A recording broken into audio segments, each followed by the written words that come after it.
આવી ગયા છે આ નર્મદા કેનાલ, મેન કેનાલ જે આવેલી છે બોડેલીમાં, બોડેલી તાલુકામાં. અને આ મારી પાછળ તમને દેખાતું હશે તે નર્મદા કેનાલ પર જે બની રહ્યું છે તે બ્રિજ બની રહ્યો છે. આ બ્રિજ છે બોમ્બે દિલ્હી એક્સપ્રેસ વે જે બને છે, જે છોટાઉદેપુર જિલ્લામાંથી પાવીજેતપુર, બોડેલી અને નસવાડીમાંથી પસાર થાય છે. તો ત્યાં છે, આ તમને ઝૂમ કરીને બતાવું તો આટલું આ અહીંયા કામગીરી ચાલુ છે. અહીંની આ નર્મદા કેનાલ છે મેન બ્રાન્ચ. તો આપણે આવી ગયા છીએ આ ખોસ વસાહત કહેવાય ધનપુર. તો ત્યાંથી આ જે જાય છે તો ત્યાંથી આ એક્સપ્રેસ વે પસાર થવાનો છે. તો ત્યાં કેનાલ પર આ પ્રમાણે પણ પુલ બ્રિજ બનાવવામાં આવે છે કે જેથી નીચેથી પાણી જશે અને ઉપરથી બ્રિજ વાહનો જશે. તો એ પ્રકારની આખી સુવિધા છે. તો આ પ્રમાણે આપણે બોડેલીની આ નર્મદા મેન બ્રાન્ચ કેનાલ છે ત્યાં આવી ગયા છે ને ત્યાંથી આ પ્રમાણે બનાવે છે. હવે હાઈવેનું બી થોડું કામકાજ છે. તો આ સામે હાઈવેનું પણ કામકાજ છે. એનો આગળનો પણ એક વિડીયો મૂક્યો છે. આ બીજો વિડીયો છે તે બી તમને બતાવી દઉં તો કેટલું કામ આવ્યું છે. તો આ નર્મદા મેન બ્રાન્ચ કેનાલમાંથી જઈએ છીએ આપણે.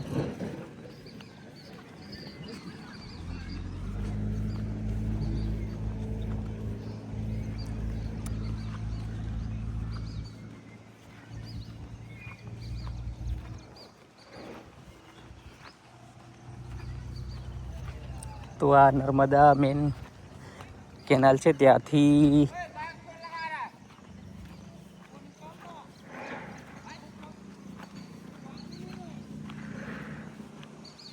તો આ જે ગોવિંદપુરા ગામ છે તો ત્યાં જ આ બ્રિજ આપણો રોડ છે તે ત્યાં કનેક્ટ થશે અને ત્યાંથી direct Naswadi Rajpipla statue of unity સુધી પહોંચી જશે. તો આવી કામગીરી, આટલી કામગીરી થયેલી છે. હજુ આ કામગીરી ચાલુ જ છે.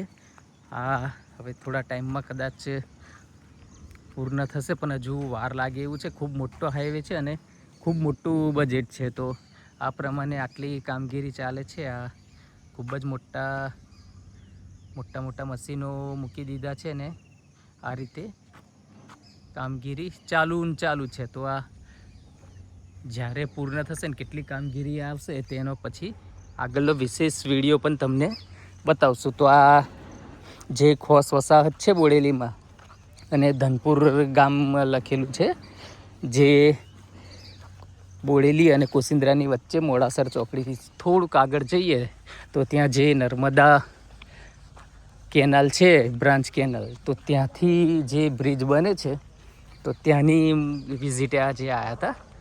તો એ આ વિઝિટ કરી છે અને કેટલું કામકાજ આવ્યું છે તે તમને બતાવ્યું. હવે આગળનો વિશેષ વિડીયો, મોટો વિડીયો આગળ યુટ્યુબમાં આવી જશે. તો તમે અમારી ચેનલમાં જોડાયેલા રહેજો. રેગ્યુલર બોડેલીનું કંઈ ને કંઈ અપડેટ આપવામાં જ આવે છે. તો તમે જોડાયેલા રહેશો તો જ તમને ખ્યાલ આવશે કે શું ચાલે છે ને શું નહીં બોડેલીમાં.